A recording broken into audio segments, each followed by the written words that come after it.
Selamat pagi atau selamat siang anak-anak. Apa kabar kalian? Semoga semuanya tetap sehat dan tetap semangat ya meskipun harus belajar dari rumah di tengah pandemi COVID seperti sekarang ini. Pada hari ini kita memasuki pertemuan yang ke-12 yaitu tentang struktur teks cerita fantasi. Kompetensi dasar pada pembelajaran ini 3.4 menelaah struktur dan kebahasaan teks narasi atau imajinasi yang dibaca dan didengar. 4.4 menyajikan gagasan kreatif dalam bentuk cerita imajinasi secara lisan dan tulis dengan memperhatikan struktur, penggunaan bahasa, dan aspek lain. Kemudian, tujuan pembelajaran yang akan dicapai yaitu siswa mampu menelaah secara lebih dalam struktur teks cerita fantasi. Struktur cerita fantasi yaitu terdiri atas 3 bagian. Yang pertama orientasi, yang kedua komplikasi, dan yang ketiga resolusi. Pada bagian orientasi yaitu berisi pengenalan tokoh, latar, watak tokoh, dan konflik. Kemudian, pada bagian komplikasi, berisi hubungan sebab akibat sehingga memunculkan suatu masalah dan masalah itu menjadi memuncak. Dan pada bagian yang terakhir, resolusi, berisi penyelesaian masalah dari konflik yang terjadi. Berikutnya, pola pengembangan struktur cerita fantasi. Pada bagian orientasi, pola pengembangan yang dikembangkan yaitu berupa deskripsi latar, pengenalan tokoh, dan pengenalan konflik. Contoh dari pengembangan deskripsi latar yaitu 3 rumah bergaya kerucut menyambut mataku. Ketika aku memandangnya satu persatu, ternyata rumah itu memiliki model yang sama. Hanya satu hal yang membedakan ketiga rumah itu, warna pintunya. Setiap pintu mengikuti gradasi warna seperti yang kulihat di custom color laptopku. Jadi, pada paragraf ini, latar yang dideskripsikan lebih terperinci. Kemudian, orientasi dikembangkan dari pengenalan tokoh. Contohnya, alien itu berhidung mancung. Dengan hidungnya yang menjulang, ia mengendus sekeliling. Sepertinya, ia bingung dan mencoba mengenali tempat baru. Matanya yang sebesar biji kemiri berkedip-kedip, memamerkan matanya yang kehijauan. Aku tahu, dia bukan manusia sepertiku, tapi ia datang bukan untuk mengganggu. Jadi, tokoh yang ingin dikenalkan dalam paragraf ini yaitu alien. Berikutnya, orientasi dikembangkan dari pengenalan konflik. Contohnya, kau harus membawanya kembali. Ezra berteriak kalang kabut. Aku gugup, bingung, tak tahu apa yang harus kuperbuat. Sedangkan manusia dengan wajah setengah kera itu memandang sekeliling. Manusia purba itu menemukanku ketika aku menelitinya dan tanpa kusadari, ia mengikutiku. Manusia purba itu akan mati jika tidak kembali dalam waktu 12 jam. Jadi, pada paragraf ini berisi tentang pengenalan konflik cerita. Pola pengembangan pada bagian komplikasi bisa dikembangkan dengan menghadirkan tokoh lain, dengan mengubah latar, dan dengan melompat pada zaman yang berbeda, contohnya masa lampau atau masa depan. Bagian komplikasi yang dikembangkan dengan menghadirkan tokoh lain, contohnya, tiba-tiba seorang alien yang berukuran lebih besar datang. Perutnya buncit dan bibirnya berwarna merah. Matanya merah. Alien berhidung besar itu tiba-tiba mengeluarkan cahaya merah dari tangannya yang membuat alien kecil kepanasan. Jadi, pada paragraf ini menunjukkan adanya kehadiran dari tokoh lain yaitu alien yang berukuran lebih besar. Selanjutnya, bagian komplikasi yang dikembangkan dengan mengubah latar. Contohnya, laut yang tadinya tenang dan berwarna biru muda kehijauan bergelombang berbuih. Gerakan air itu menandakan sedang ada yang terjadi di dunia samudra. Aku harus memeriksa apa yang terjadi. Aku tak ingin melihat warga bumi terluka karena pertempuran samudra. Jadi, pada paragraf ini menunjukkan adanya latar yang berubah.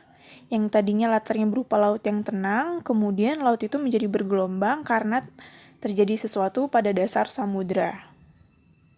Berikutnya, bagian komplikasi yang dikembangkan dengan meloncat pada zaman yang berbeda, seperti masa lampau atau masa depan. Contohnya, di tengah saya asik mengamati candi. Tiba-tiba, bumi bergoncang dan blun, saya terdorong ke sebuah tempat kemilau yang serba keemasan. Baunya harum dan indah. Sebuah kerajaan megah ada di hadapanku. Jadi, pada paragraf ini menunjukkan adanya lompatan pada zaman. Yang tadinya tokoh berada pada sebuah candi, kemudian tiba-tiba ia berada pada sebuah kerajaan yang megah. Selanjutnya, pola pengembangan pada bagian resolusi dapat dikembangkan dengan lompatan waktu, sebab akibat yang unik, dan dengan surprise atau kejutan. Bagian resolusi yang dikembangkan dengan lompatan waktu, contohnya, 2 tahun kemudian, Varta telah sampai di galaksi Andromeda dan bertemu dengan Ozzy.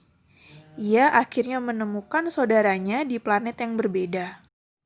Perjalanannya tidak sia-sia. Jadi, pada paragraf ini, kata 2 tahun kemudian menunjukkan adanya lompatan waktu pada cerita. Jadi, pada paragraf ini menunjukkan adanya sebab akibat yang unik, yaitu tokoh menyebutkan semua perilaku baiknya dan pintu pun terbuka. Kemudian, tanpa ia sadari, dia sudah berada di depan meja belajarnya. Selanjutnya, yang terakhir, bagian resolusi yang dikembangkan dengan surprise atau kejutan. Contohnya, Putri Candy menguap. Putri terbangun dari 3 tahun tidur panjangnya. Jadi, pada paragraf ini menunjukkan adanya suatu kejutan. Dengan terbangunnya Putri Candy dari tidur panjangnya selama 3 tahun. Berikut ini akan disajikan cerita fantasi dengan struktur yang lengkap, yaitu orientasi, komplikasi, dan resolusi. Belajar dengan Gajah Mada. Minggu pagi yang cerah, Ardi, Handi, dan Dani berada di Candi Trowulan. Mereka merupakan siswa pilihan dari sebuah SMP yang sedang melakukan tugas pengamatan untuk karya ilmiah remaja. Di tengah keramaian orang yang sedang berwisata, mereka sibuk menyelesaikan laporannya. Tolong! Tiba-tiba terdengar suara Handi berteriak minta tolong. Dani dan Ardi yang berada tidak jauh dari tempat itu segera berlari menghampiri. Betapa kagetnya mereka berdua melihat Handi berada di sebuah lubang dan hanya kelihatan tangannya. Dengan refleks, Ardi dan Dani menarik berusaha menolong Handi. Tapi, terdengar teriakan keras dan mereka bertiga terseret masuk ke lubang itu. Di mana kita? Ardi bertanya sambil menatap tembok sekelilingnya yang memancarkan kemilau keemasan. Tempat apa ini? Handi dan Dani bertanya hampir bersamaan. Tiba-tiba di hadapan mereka muncul laki-laki bertubuh kekar. Kalian bertiga saya panggil untuk menemui leluhurmu. Laki-laki tegap itu berujar dengan penuh wibawa. Ketiga anak itu terbelalak. Siapa Bapak? Sambil gemetar, Handi memberanikan diri untuk bertanya. Aku yang berjanji tidak akan makan buah palapa sebelum Nusantara bersatu. Jawab laki-laki itu dengan mata tajam menatap ke arah 3 anak yang masih ketakutan itu. Gajah Mada, suara ketiganya seperti tercekat.